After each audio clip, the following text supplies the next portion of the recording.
Convex and concave optimization. तो differentiability form जो है, so the differentiability form is as above, कि ये एक कॉनकेव फंक्शन का डिफरेंशिएबल फॉर्म है और ये एक कॉन्वेक्स फंक्शन का डिफरेंशिएबल फॉर्म है। द बेसिक आइडिया इज ये कॉनकेव फंक्शन है, this is a chord and this is the tangent. The slope of tangent is greater than the slope of chord, which is written in this box. For a convex function like this, suppose at this point we have a tangent like this and this is a chord, okay? So the slope of the tangent is greater than slope of the tangent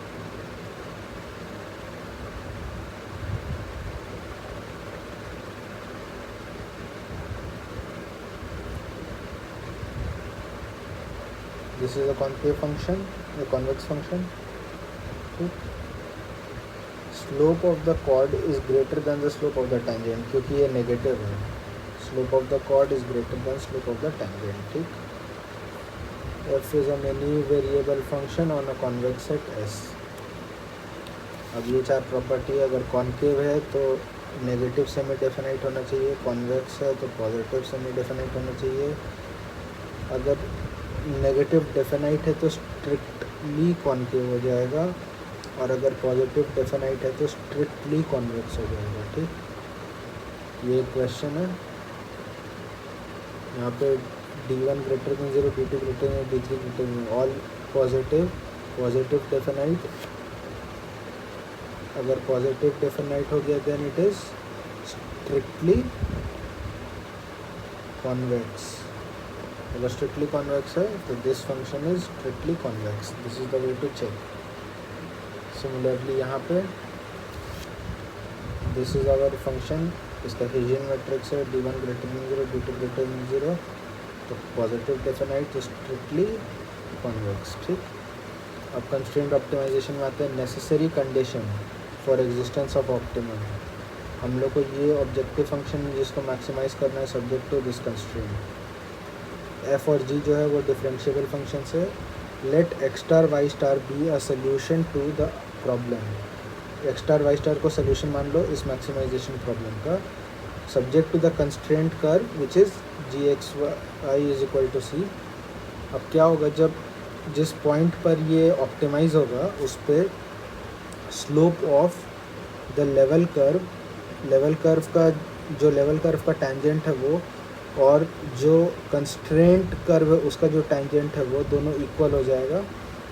तो इसीलिए हम लोग यहाँ पे लिखें gradient form में del F equal to del G, ठीक? ये इक्वेशन बताता है कि दोनों का स्लोप सेम होगा. मतलब ये है slope of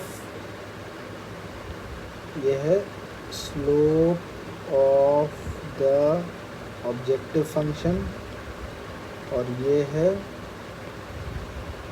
slope of the constraint. तो एक्स स्टार वाई स्टार पे बोथ आर इक्वल, है ना? This is equal. So we can transform this equation to this part. मतलब इस तरह से भी लिख सकते हैं. इस तरह इसलिए लिख रहे हैं क्योंकि ये लैम्डा जो है वो इस तरह के इंटरप्रिटेशन में आता है f dash by g dash के फॉर्म में, ठीक? ये कंस्ट्रेंट क्वालिफिकेशन है कि जो अपना कंस्ट्रेंट है उसका जो फर्स्ट ऑर्डर डेरिवेटिव्स है that should be non zero, ठीक? इसको हम लोग एज अ शॉर्ट फॉर्म लिख सकते हैं del of g x is not equal to zero, ठीक? अच्छा, तो अपना जो फर्स्ट ऑर्डर कंडीशंस होगा इस इक्वेशन को हम लोग अगर ट्रांसफॉर्म करेंगे तो वो हो जाएगा F dash one is equal to lambda G dash one और F dash two is equal to lambda G dash two. तो हम लोग को दो फर्स्ट ऑर्डर कंडीशन मिल गया. These two first order condition plus the constraint part, मतलब constraint भी satisfy होना चाहिए. तो ये थर्ड इक्वेशन अपना. तो 1, 2 एंड 3, ये तीन इक्वेशन मिलके ऑप्टिमाइजेशन प्रॉब्लम को सॉल्व करेगा, ठीक है? अच्छा, ये f है और ये g है, दोनों कॉन्टिन्यूस डिफरेंशिएबल फंक्शंस है. टू वेरिएबल्स में defined on convex set S and let c be a number. Suppose that x star y star is a interior point. This is very important, interior point of S. S क्या है अपना convex set है जहाँ पे optimisation हो रहा है, तो उसका इंटीरियर पॉइंट में that solves the maximisation problem. हम लोग को मैक्सिमाइज करना है ये फंक्शन को सब्जेक्ट टू दिस कंस्ट्रेंट. ठीक, अब कंस्ट्रेंट क्वालिफिकेशन वापस आया जहाँ पे this should not be equal to 0 और this should not be equal to 0, hence implying that gradient of g is not equal to 0. तो the constraint qualification is okay. अब अगर ये सब कुछ हो जाता है, there exists a unique number lambda such that X star Y star is a stationary point of the Lagrange, है ना. तो लैग्रैंज ये है, तो this there is existing a lambda such that X star Y star satisfy the first order conditions of the Lagrange. ठीक, अच्छा. Now suppose this is the maximization problem which we are having at hand. We now have various values of c. We can solve for various values of c. ये जो constraint है g of x comma y is equal to c. If this c changes, then constraint also changes, right? अच्छा, जब अगर constraint ही change होता रहेगा तो ये maximization problem जो है इसमें जो ऑप्टिमम पॉइंट आएगा, है ना, दैट ऑल्सो कीप्स चेंजिंग. ठीक है, अगर ऑप्टिमम पॉइंट चेंज करता रहेगा तो ऑब्जेक्टिव फंक्शन का जो मैक्सिमम या मिनिमम वैल्यू है दैट ऑल्सो चेंजेस, है ना, क्योंकि x star Y star change करते जा रहा है, क्योंकि हम लोग कंस्ट्रेंट को चेंज करते जा रहे हैं. सी को जैसे जैसे चेंज करेंगे जी एक्स वाई चेंज होता जाएगा. जैसे y g x y change होता जाएगा, जो ऑप्टिमम पॉइंट है एक्स स्टार वाई स्टार वो चेंज होता जाएगा. तो x star Y star change होता जाएगा, तो जब हम लोग एक्स स्टार वाई स्टार को एफ में डालेंगे, ऑब्जेक्टिव फंक्शन जो जिसको मैक्सिमाइज या मिनिमाइज करना था उसका वैल्यू चेंज होता जाएगा, है ना. अच्छा, ये कंस्ट्रेंट क्वालिफिकेशन है वापस से G dash del G not equal to 0. So this is the solution satisfying first order condition. तो एफ स्टार सी जो है that comes out to be as a function of f of x star f of y star. क्यों? क्योंकि x star y star is the solution to this problem.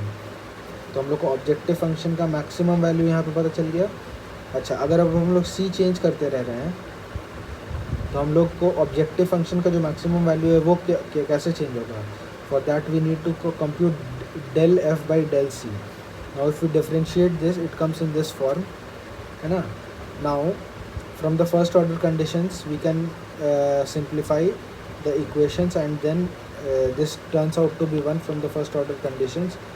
तो ये आ जाएगा अपने पास g of x comma y equal to C. उससे ये आया, ये इक्वल टू 1 डालेंगे हम लोग यहाँ पे, तो क्या है हम लोग का जो del f by del c वाला है वो लैम्डा स्टार सी के बराबर आ जाएगा. मतलब lambda is the parameter showing the rate of change of the objective function, the maximum value of the objective function as c changes, represents the rate of change of the maximum value of the objective function as the constraint is changing, right?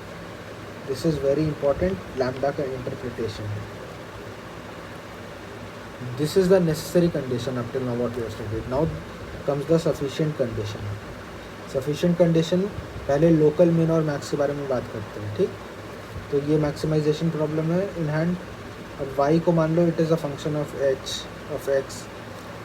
ये अपने पास constraint है, तो this constraint can be converted to this for every x, क्योंकि अब सिर्फ x बचा है. So this is the maximisation problem at hand after transformation. So let this be equal to capital F.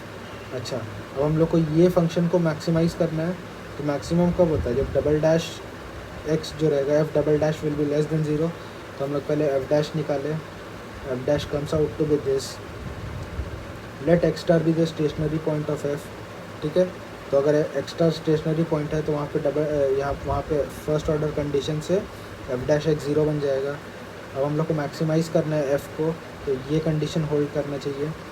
No, अब हम लोग f डैश x को फिर से x के रिस्पेक्ट में डिफरेंशिएट करेंगे तो f डैश x मिलेगा और ये एक्सप्रेशन मिलेगा. अब ये एक्सप्रेशन में we are having h of x, h dash x, h double dash x, h dash x का whole square. We are having all these terms. अब h ऑफ x है, तो now we can use the constraint which we are having at hand. G of X of H of X is equal to C. अगर हम लोग इसको differentiate करते हैं totally तो एच डैश एक्स को हम लोग जी डैश के फॉर्म में लिख सकते हैं, ठीक। और एच डबल डैश एक्स का ये डबल डेरिवेटिव अब हम लोग 1 और 2 को यूज़ करके इसमें सब्सटीट्यूट करेंगे, ठीक।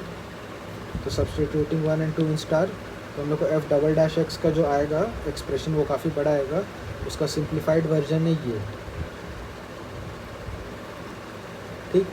यहाँ पे ध्यान देना है कि this is a negative sign and this is the Hessian matrix of this is the Hessian bordered Hessian matrix of the Lagrange। ये जो D है this is the border Hessian of the Lagrange। this is very very important और ये negative sign भी बहुत important है।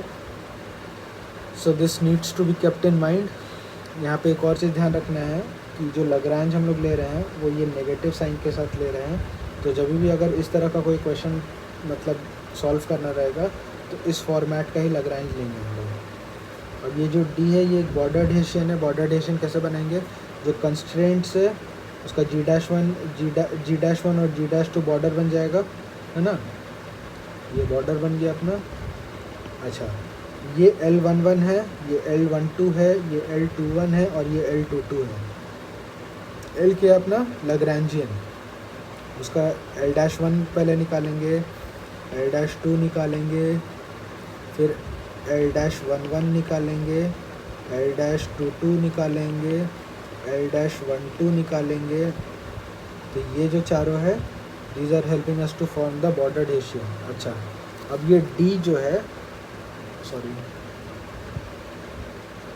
हाँ, अब ये जो D है हम लोग को D का साइन देखना है कि D का साइन क्या होगा, क्योंकि D के साइन के हिसाब से F डबल डैश एक्स का साइन पता चलेगा। तो F और G मान लो कोई कॉन्टिन्यूस वाइज डिफरेंशिएबल फंक्शन है, वन कॉन्वेक्स एट S, और C जो है बी ए नंबर, ठीक। Suppose this is an interior point of S and the number lambda star satisfy the first order condition. तो ये तो हमने पहले भी देख चुके कि ये 3 कंडीशन सेटिस्फाई हो रहा है।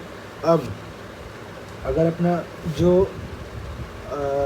अपना जो ये क्या बोलते हैं D x star Y star lambda star जो है वो ग्रेटर देन 0 आ जाता है ना, बॉर्डर्ड हेशियन जो है वो ग्रेटर देन 0 आ जाता है, तो F डबल डैश एक्स जो है वो लेस देन 0 हो जाएगा क्योंकि नेगेटिव साइन है, और ये अगर लेस देन 0 है तो ये लोकल मैक्सिमाइज़र होगा, ठीक है। अच्छा, तो लोकल मैक्सिमाइज़र के लिए क्या कंडीशन है कि D should be greater than और इक्वल टू 0। अच्छा, D लेस देन 0 होगा तो नेगेटिव साइन की वजह से F डबल डैश एक्स जो है वो पॉजिटिव बन जाएगा, उसकी वजह से ये लोकल मिनिमाइज़र बन जाएगा। So this is a very important condition and needs to be kept in mind. तो ये D जो है ये दिस इज़ एक्सट्रीमली इम्पॉर्टेंट। क्या हम लोग कर रहे हैं, हम लोग को एक फंक्शन दिया हुआ है जो हम लोग को मैक्सिमाइज या मिनिमाइज़ करना है सब्जेक्ट टू सम कंस्ट्रेंट। हम लोग लैग्रैंजियन बना रहे हैं, उस लैग्रैंजियन का हम लोग डबल डेरिवेटिव्स का बॉर्डर्ड हेशियन बना रहे हैं, ठीक है। अब लैग्रैंजियन का डबल डेरिवेटिव्स का बॉर्डर्ड हेशियन बना के हम लोग उसका हेशियन का जो D है उसका साइन चेक कर रहे हैं क्या है। अगर ग्रेटर देन 0 या लेस देन 0 है तो ग्रेटर देन 0 है तो लोकल मैक्सिमाइज़र आएगा और लेस देन 0 है तो लोकल मिनिमाइज़र आएगा। किसका, जो लैग्रैंजियन प्रॉब्लम हम लोग सॉल्व कर रहे हैं, जो एक्स स्टार वाई स्टार है, जो स्टेशनरी पॉइंट है, ये इस पॉइंट पे मैक्सिमाइज़ होगा या लोकल मैक्सिमाइज़र होगा या मिनिमाइज़र होगा, ये हम लोग चेक कर रहे हैं। लोकल मैक्सिमाइज़र होगा तो ये ग्रेटर देन 0 आना चाहिए, अगर लोकल मिनिमाइज़र होगा तो ये लेस देन 0 आना चाहिए, ठीक है। ये अपना D का फॉर्मूला है, दिस इज़ वेरी इंपॉर्टेंट। ये L dash 11, L dash 12, L dash 21, L dash 22, ठीक है। Conditions under which stationary point is a global optimum. अब ग्लोबल ऑप्टिमम के लिए क्या होगा, फिर से वापस से वही सारी इन्फॉर्मेशन दी हुई है। ये अपना फर्स्ट ऑर्डर कंडीशन है, ठीक है। अगर L एक कॉनकेव फंक्शन है, L कॉनकेव फंक्शन कब होगा, अगर ये भी कॉनकेव है और ये जो है ये कॉन्वेक्स फंक्शन है तो ये नेगेटिव की वजह से ये कॉनकेव हो जाएगा, और sum of two concave function is concave, है ना। तो अपना L जो है वो कॉनकेव फंक्शन हो जाएगा, और अगर L कभी भी एक कॉनकेव फंक्शन होगा तो उसका जो स्टेशनरी पॉइंट होगा that will be a global maximiser, है ना। इसलिए एक्स स्टार वाई स्टार जो स्टेशनरी पॉइंट है that solves a maximisation problem if there exists a stationary point. X star y star solves the maximization problem if there exists a stationary point this, then we have a maximum at x star y star. अगर L एक convex function है तो f is convex और lambda g is concave, तो x star y star जो है this solves the problem of minimizing f over this constraint. ठीक, अगर g एक लीनियर फंक्शन है तब तो कोई दिक्कत ही नहीं है, तब तो सिर्फ f देख लो कि कॉन्वेक्स है कॉन्केव है, उसके हिसाब से ही मैक्सिमाइजेशन और मिनिमाइजेशन कर देगा.